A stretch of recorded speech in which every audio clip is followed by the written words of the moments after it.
In a way, it's consecrating. If you want to look at it just as a definition, in a way, you're consecrating the body to function at a higher level. Same solar energy, now you're transforming it into a higher level of function. So, consecration is a certain investment of energy, let us say in a certain form, so that that form will function at a higher level. Consciousness is a completely different matter. We've already gone through this when I spoke in the beginning. Everything that you know has a boundary. Body, psychological space, emotional space, energy space, everything has a limited boundary. Consciousness is not bound by anything. It is the ultimate motherboard of the existence. So can I make the machine conscious? It's a ridiculous thing. Even you cannot become conscious, I want you to understand, not in the usual… See, the word conscious being used in so many different ways, it's confusing, but let me tell you, there is consciousness. If you dissolve your physical form, if you dissolve your psychological form, if you dissolve your emotional and energy forms, you have become consciousness. Not that you became conscious in the sense that you possess consciousness. No, you have become consciousness. Like if we bury you, you become soil, you become the earth. Just like that, if we dissolve you, you have become conscious. You can neither generate consciousness within this or in any of your electronic stuff. It's a completely misunderstanding. I know these debates are going everywhere in the world, I've been to various conferences, endlessly they're talking about it. Only thing is, everybody is invested in their idea. An idea means it's a limited possibility. In that, there is no consciousness. You can talk about it as much as you want because everybody is free to use the word. Essentially, when we say consciousness, we are talking about the fundamental. Everything else is a pop-up. The galaxy is a pop-up, solar system is a pop-up, planet is a pop-up, you are a pop-up. When human being has the ability to not just be a pop-up, but become the source, when you become that, in some way you dissolve your identity because your body, your mental structure essentially is because of identity. Just look at it this way. Let's say there are so many incidents and situations that have happened in your life. Only those situations that you identify with, either by liking or disliking it, right now they are a part of you.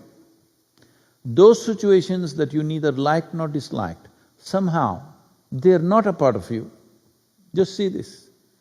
So your psychological framework is constantly being built and expanded by what you like, dislike, essentially you're identifying. So only with this body you're identified. I don't have to go into the dirty details, but what is day after tomorrow's food? You still have not seen it. Unless you are that kind who eats out of your refrigerator, it's already there. That's a terrible way to live, I'm telling you. So if you have not seen day after tomorrow's food, but when day after tomorrow comes and becomes today, that which you have not seen becomes a part of you. But what happened to yesterday's food? Flushed down the toilet, most of it. So, only what you identify with right now, this is you.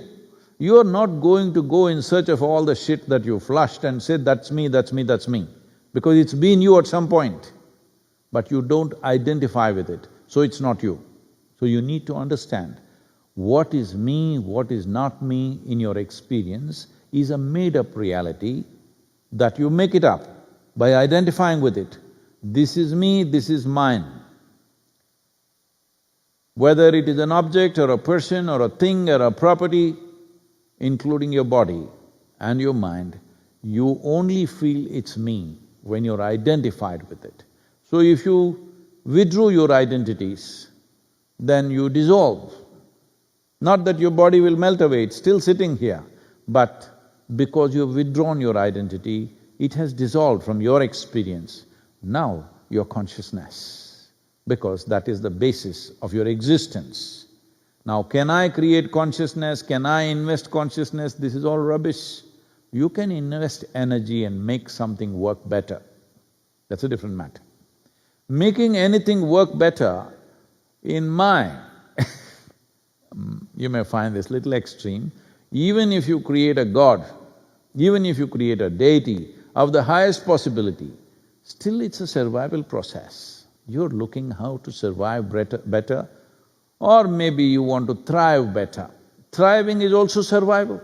To thrive means you're doing surviving better than others, that's all thriving is.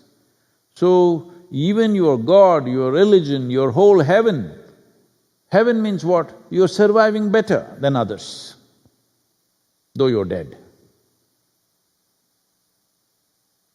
Though you die, you survive better than others. That's going to heaven, isn't it? So all this is just survival. This is why continuously from day one when you came to the introductory, I've been talking about, if you distance yourself from the instinct of survival, something else will happen to you. Whether you're in an ashram or in a temple or in heaven, you're still trying to survive. When you are not identified with your own survival, why all these brahmacharis are sitting there is, in a way, striving to move away from survival process. If you move away from your survival process, or you can only move away from your survival process when you are no more identified with your physical self, with your psychological self, with your emotional self, with your energy self and your chemical self, you're not identified with these things.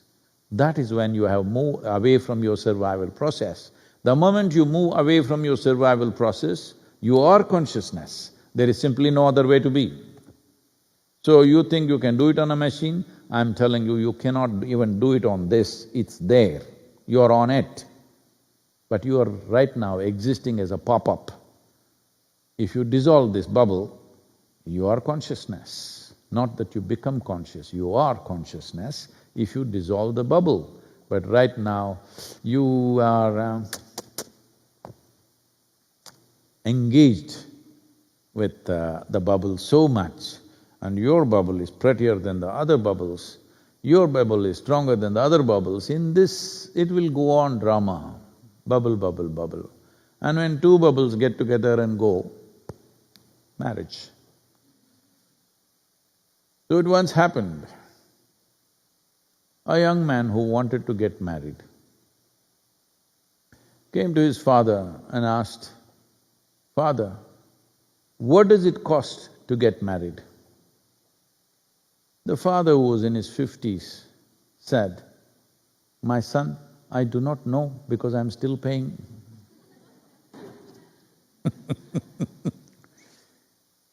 Please, wherever you are, particularly if you are in India and United States, how conscious you are, how responsible you are, will determine the nature of the world. Please let's make it happen. Let's make this happen, a better world. A better world is only with a better human being, there is no other way. And a better human being is a consequence of being a responsible human being.